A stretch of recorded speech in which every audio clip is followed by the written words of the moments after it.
So we're in South Carolina.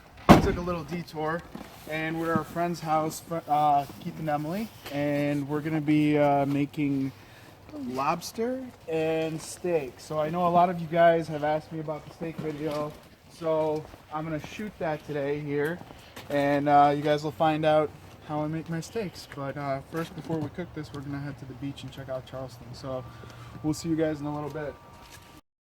Hi, we're back. And we're ready to cook.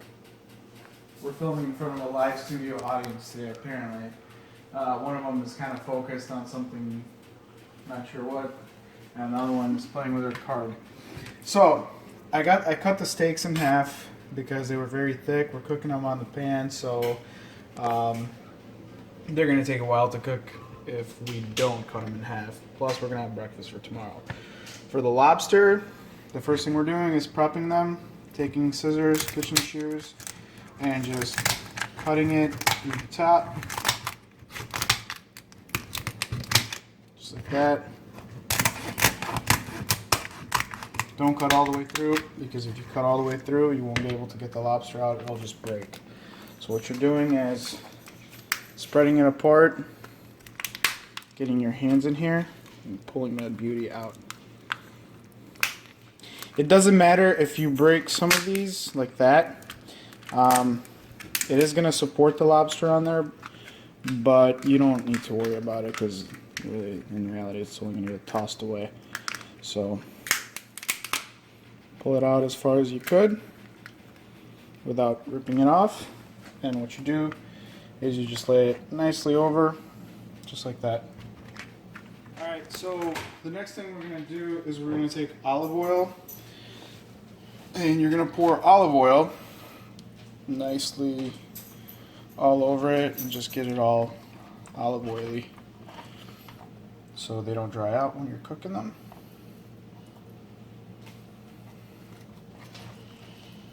You can pour it all over. Whatever is too much oil on it, it'll obviously run off of it. So you don't have to worry about over oiling them. Nice and oily, rub it in. And then the next thing we got is here in South Carolina, in Charleston, there's a place called, what is it called again? The Spice and Tea Exchange. The Spice and Tea Exchange. And we found some of this black truffle sea salt Wait, hold on. that we're going to put on here. Just for that little bit of flavor. You don't really have to salt the lobster. I do a little bit, and this makes it kind of good. Not too much, just enough to get that flavor on there. And the next thing we're gonna do is we're gonna get our steaks ready. So the first thing that you're gonna do is salt them.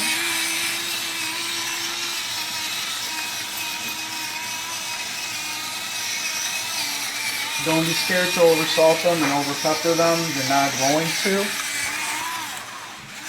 Flip them over, get them all over.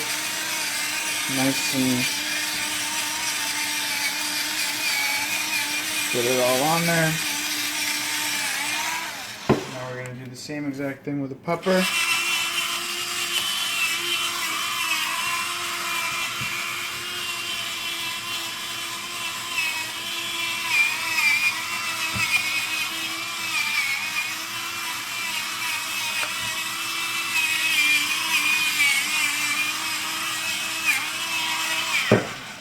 Get all of that spice off of the board onto the steaks, not to waste it.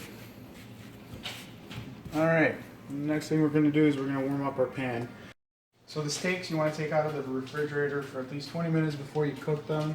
And the reason for that is so you don't have a cold center when you cook them on the pan. You're only cooking them for a minute or two for rare to medium rare. It's really not going to take that long to cook the outside of the steak and get it right. You don't want a cold center, so you got to take them out and get them to room temperature before they cook.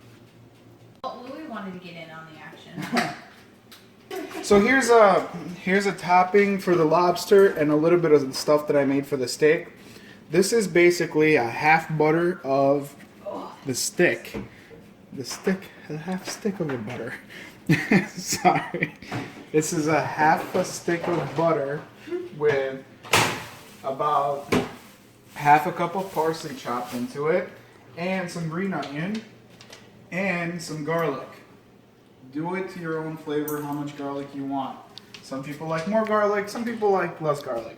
For the steak, you're gonna need fresh thyme, just like this. You don't need to cut it, you don't need to do anything to it. Fresh thyme, just like that. You're also gonna need some garlic, cloves, fresh. All you're gonna do is crush them with the back of the knife, throw them in, and I'll show you the process. It's really easy. The steaks take very quick. So, what I'm gonna do, light the pan, get the pan nice and warm. Excuse me. You don't want to put the steaks on a cold pan. You want it to be nice and hot so that it sears it and gets it nice and crusty. So for example, when you have a steak like this, and you have a little bit of fat on here, just like that, what you can do is put it flat on the hot pan on this fat side, and it will almost caramelize this whole thing on here. I'm grabbing the olive oil. I need more milk. Just a little bit, because don't forget you're going to be adding butter to this. You're just doing this on the pan. And what you can do is spread it around. Grab a paper towel, just move it around, just like that. You don't need a lot of it. So now, Oh, I'm sorry. we take the two steaks that are going to go medium rare. And you can see all the fat on here. This pan is nice and hot. Stay it on there. Let it caramelize. Before putting this in the oven, I'm going to hit it with a little bit of paprika. Fancy paprika. It's way better than regular paprika. And It's this is- fancy. honestly, this step right here, not much flavor, a little bit maybe, but it's more for color, so it looks good. The better it looks, the better it tastes. Pop that in the oven. Alright, we're gonna have to scoot your potatoes over here. There we go. This is the fat that I was talking about getting caramelized and crunchy. Looks good. Alright, so steaks, they're going to be medium rare, or I should say on the rear side. What do you mean here?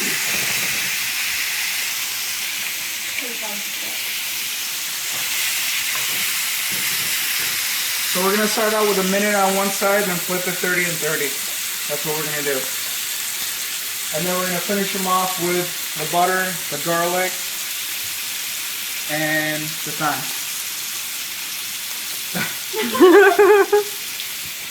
You guys are crazy. So I just flipped the steaks. What I'm going to do now is I'm going to turn it down to low. Nice and low. Nice and low. Medium low.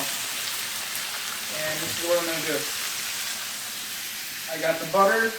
I got the garlic. Squished garlic that I just crushed with a knife. I got the parsley.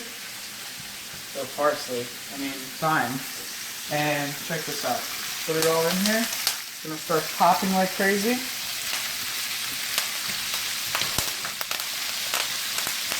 As you take it out, set your oven to high broil and put this garlic, parsley, butter, deliciousness. Yeah. Who's talking in the background over there? So much going on. This guy's talking. Alright. Hello. And then we pop it back in the oven. Pop it back in the oven. Oh, I'm supposed to do I that? got it.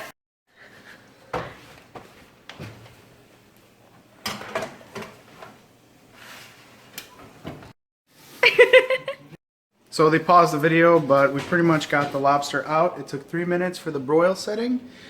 And there you go. This is how our meals look. I'll post some pictures up. And we are ready to eat as they're getting the potatoes ready. Here's the potatoes. We are done. We're gonna go eat. Peace out. South Carolina style. Hey guys, so I hope you liked the video. This our little South Carolina experience that we got to enjoy. South Carolina was pretty nice. We got to see our friends that we haven't seen in a while. We also shot a dessert video in the middle of the night, around 12 o'clock at night. Bananas Foster. So if you want to check out that recipe, click on the link below and like, subscribe, and share. I can't even talk. I don't know what's going on with me. It's Illinois. It's Illinois. Illinois is doing that. How to make matcha.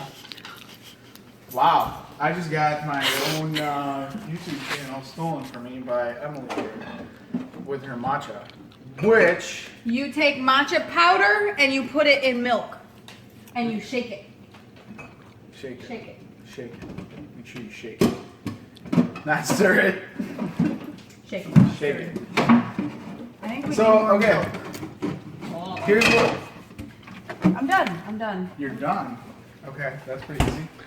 Next, I guess... Stewie. Stewie. Stewie.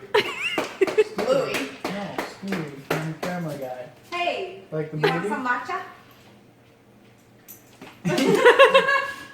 You want some steak? Dude, no. Him. Alright. Yes, he wants some steak. So it's so strange to record in somebody else's kitchen and to actually like cook in somebody else's kitchen at their house. Tell me how you really feel. I feel like I'm getting a little hungry. So look at here. Look at this.